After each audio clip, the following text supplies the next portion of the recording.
नमस्कार दोस्तों, क्या आप जानते हैं कि वैशाख की तेज धूप में किया गया दान क्यों सबसे बड़ा पुण्य माना जाता है और कैसे एक गरीब ब्राह्मण ने अपने त्याग से भगवान को प्रसन्न कर दिए। आइए जानते हैं पूरी कथा। वैशाख मास की व्रत कथा। बहुत समय पहले की बात है। एक गरीब ब्राह्मण रहता था। उनके पास धन संपत्ति नहीं थी, लेकिन वे बहुत धार्मिक और भगवान के भक्त थे। खासकर वैशाख महीने की तेज गर्मी, चिलचिलाती धूप में वे व्रत और दान पुण्य करते थे। तपस्या और व्रत। वैशाख मास में सूर्य की तेज धूप होती है। इस समय ब्राह्मण रोज उपवास रखता, नदी में स्नान करता, भगवान विष्णु की पूजा करता और गरीबों को जल व अन्न दान करता। उसकी पत्नी भी पूरी श्रद्धा के साथ देती। एक दिन अत्यधिक गर्मी और भूख प्यास के कारण ब्राह्मण बहुत कमजोर हो गया। उसी समय भगवान उसकी परीक्षा लेने के लिए एक साधु के वेश में आए। साधु ने कहा, मुझे बहुत भूख लगी है, क्या तुम मुझे भोजन दे सकते हो? ब्राह्मण के पास खाने के लिए कुछ नहीं था, लेकिन धर्म निभाने के लिए उसने अपनी पत्नी से कहा कि किसी तरह साधु के लिए भोजन की व्यवस्था करे।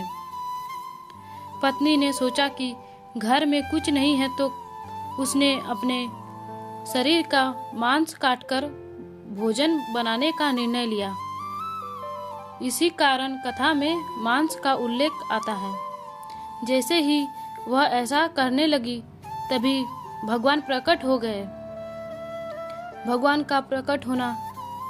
भगवान विष्णु ने कहा, मैं तुम्हारी भक्ति और त्याग से अत्यंत प्रसन्न हूँ। तुमने धर्म और स्थिति सेवा के लिए अपना सब कुछ त्यागने का भाव दिखाया है।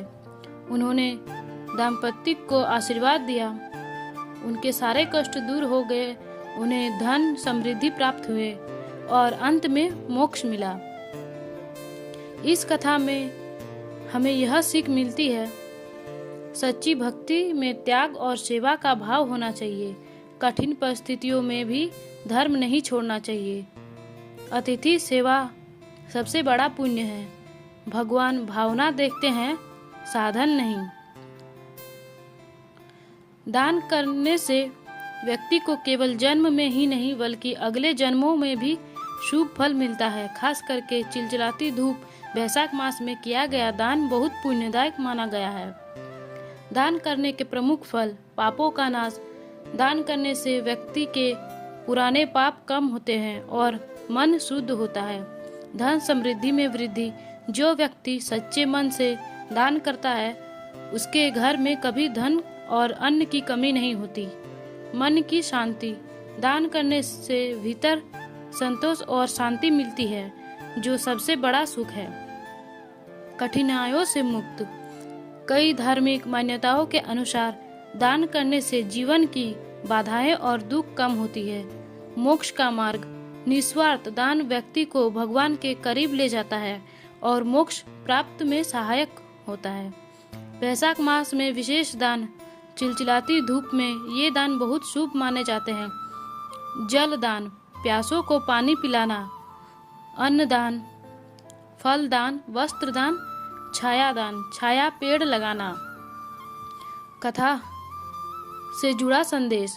जैसे कि कथा में देखा, ब्राह्मण दंपति के पास कुछ नहीं था, फिर भी उन्होंने दान और सेवा का भाव नहीं छोड़ा। इसी भावना से भगवान प्रसन्न होते हैं, न कि दान की मात्रा से। वीडियो अच्छा लगा तो लाइक एंड सब्सक्राइब जरूर करें। अगले पार्ट के लिए कमेंट करें। हर हर महादेव।